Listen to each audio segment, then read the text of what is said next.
I'm here in Hollywood, California to talk to one of my favorite sound designers, Scott Gershin of Sound Deluxe. So let's head inside and see what he's all about.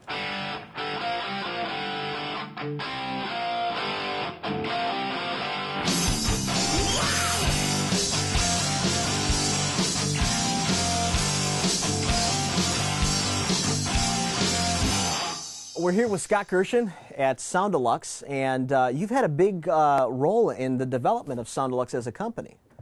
Yeah, I've been at the company now for about 24 years, and I think I was its first sound designer. So you've done just about everything from video games and sound design for feature film. What is your favorite project that you've worked on? You know, I don't think I have a favorite. I think because, you know, I've done everything from Pocahontas and Flubber to Natural Born Killers to Underworld and Blade and Hellboy to American Beauty. So I think what my favorite thing is that I have the ability to be diversified, and a lot of the projects that I've worked on have been a huge range. So I don't get bored that easy. I feel very fortunate that I haven't been pigeonholed. So I can do the big, really creatures and weapons. And then I can do, it reminds me of being a musician. I can do heavy metal and then I can play jazz. And it's nice to be able to do both. Now, you brought up the fact that you're a musician. So I got to ask the question, do you feel that musicians tend to make better sound designers or just different types of sound designers? The definition of music is organized noise. And in that case, what I do, I feel is music.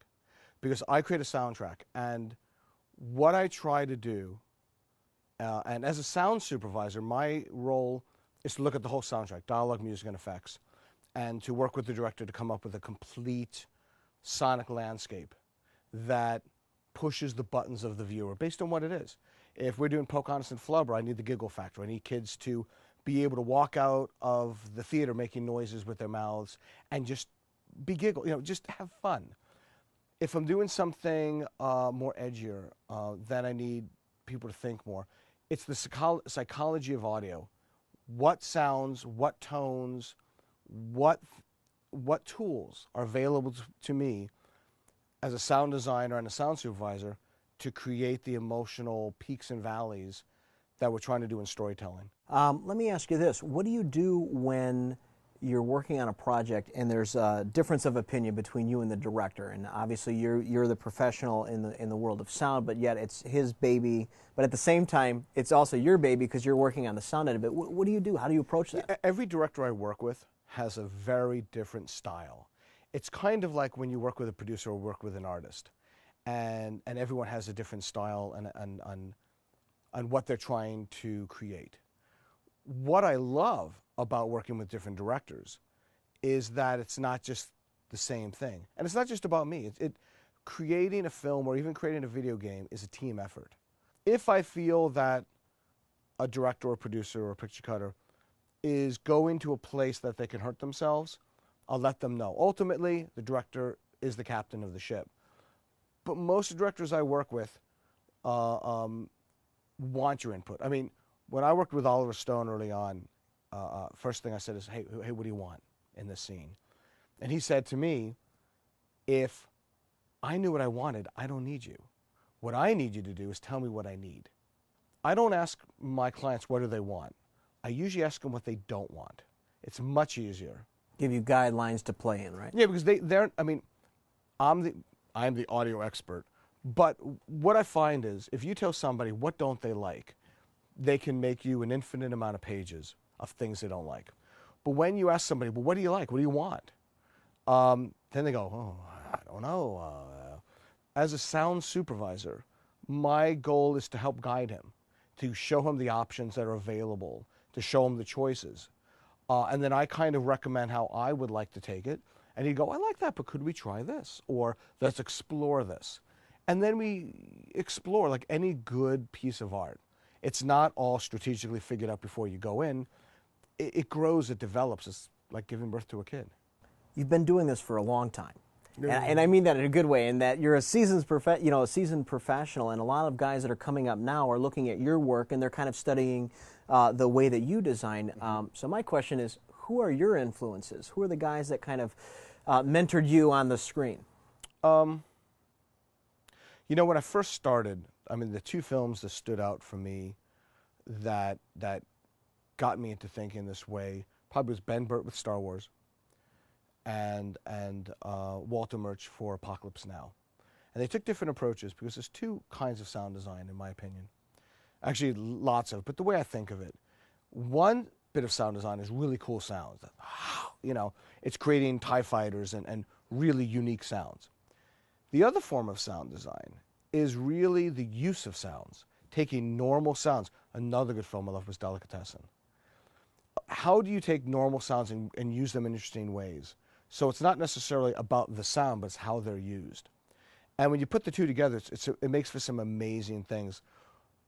Overall, I think today now, I'm inspired by everybody. I mean, I see so many great, I don't care if you're in the top of your game or at the bottom of your game, everybody comes at it at a different, from a different approach. And the big thing I tell young sound designers and young editors and sound effects people is to listen. Start listening. You know, listen to rain. Is it rain on glass? Is it go slow dripping rain? Listen to the way people walk. Listen to the gait of their steps. And you can tell, are they just really tense and they're walking like this, or they're just kind of lackadaisical? Everything has a rhythm, and rhythm has an emotion. And when you look at how they play into it, it all connects. And I find the biggest thing, I don't think I hear any better, but I listen better. And I hear things and I'm going, wait a minute. Because I think through life, because life is quite noisy, we tend to tune things out. We stop listening to things. And what we have to then start doing is relearning how to listen again. And listen to the little things. Like, go outside, stop. Listen to the car by. Listen to the bird. Listen to the conversations of people walking by. Listen to all sorts of things. And then what you end up doing, if you decide to get into this line of work, is you start recording it. And you become an audio photographer. Can you think of a challenge that you faced in a project that was just so daunting, and you looked at it and you had no idea it was like the dragon to slay? What was that? What was that project? What was that challenge, and how did you overcome it? You know, I think every project has a set of challenges. I don't go into any project that's easy because I try to figure out what I could bring new to the game. One of the interesting projects that I did recently is, or about 2 years ago, was Hellboy 2.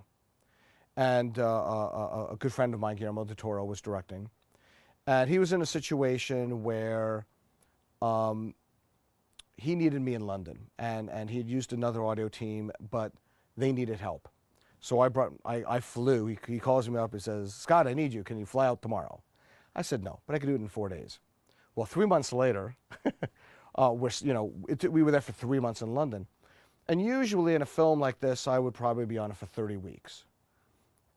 This film, we had several weeks to prep. And a film of this magnitude was quite challenging, and understanding a team in London that had already been in place, as well as bringing my own team, and really forging a creative process together to get him what he wanted.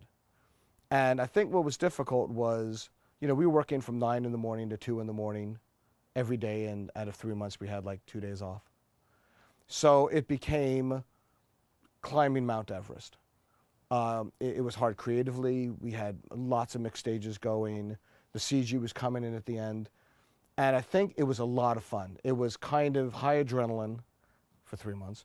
And you weren't sure if this could even happen.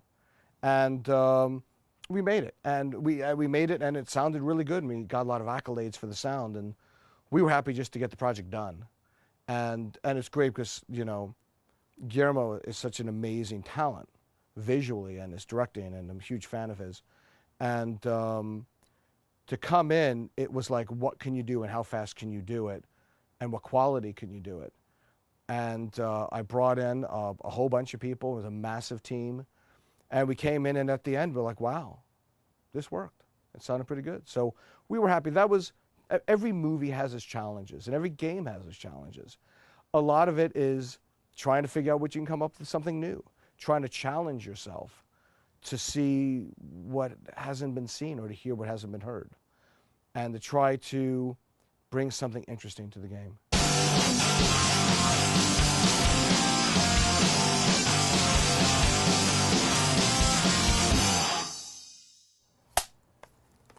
This is called a slate, and what we do in the